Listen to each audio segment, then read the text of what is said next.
Can the seller pay closing costs in a real estate deal? Yes, the seller can pay closing costs on behalf of the buyer in a real estate deal. Concessions by the seller are actually quite common in a soft market. Why would the seller agree to cover the buyer's closing costs? The seller might agree to cover some of the buyer's closing costs in order to incentivize the buyer to do a deal. In a slow market, otherwise known as a buyer's market, the seller won't have a lot of options to choose from. Buyers will be scarce and will know that they have negotiating leverage. How might a seller advertise a closing cost concession? A seller ideally won't advertise that they'll pay closing costs for the buyer at all, and will instead only offer such a concession privately if a real buyer shows up who needs a little push to make or accept an offer.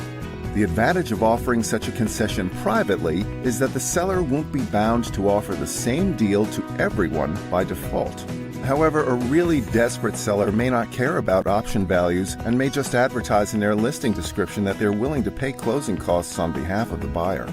What closing costs can the seller pay for the buyer? The seller can agree to pay virtually any closing cost on behalf of the buyer, as the flow of funds will simply be adjusted at closing. With that said, it's most common for the seller to agree to pay for specific and often major components of the buyer's closing costs. For example, the biggest closing costs that a buyer might face in a typical resale transaction include the New York City mansion tax, the mortgage recording tax, and title insurance premiums. What are the seller's own closing costs? The biggest closing costs that sellers typically pay in a resale transaction include real estate broker commissions of up to 6% of the sale price, New York City and New York State transfer taxes of up to 1.825% of the sale price, as well as flip taxes of 1 to 3% if they're selling a co-op apartment. What closing costs will sponsors agree to cover? It's important to understand that buyers are typically expected to cover the sponsor's transfer taxes and attorney's fees in a new construction purchase. Even though this will get pitched to you as being customary, it is in truth negotiable, just like anything else in real estate. As a result, sponsors will often offer to pay their own transfer taxes and attorney's fees and pitch this as a concession to buyers in a soft market.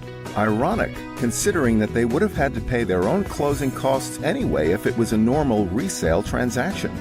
The other closing cost that sponsors may offer to pay on behalf of buyers is the New York City mansion tax. This is a predictable closing cost, and at 1% isn't a huge burden on the sponsor. Keep in mind that sponsors prefer to negotiate on closing costs versus headline listing prices because of the huge amount of inventory they need to sell. The last thing they'll want to do is to lower their prices, which might affect their ability to sell their backlog of other units. As a result, a developer will almost always be more interested in paying closing costs on behalf of a buyer or paying them some other form of concession instead. Want to learn more? Check out www.hauseit.com and learn how you can save $20,000 or more on your purchase through a Hauseit buyer closing credit.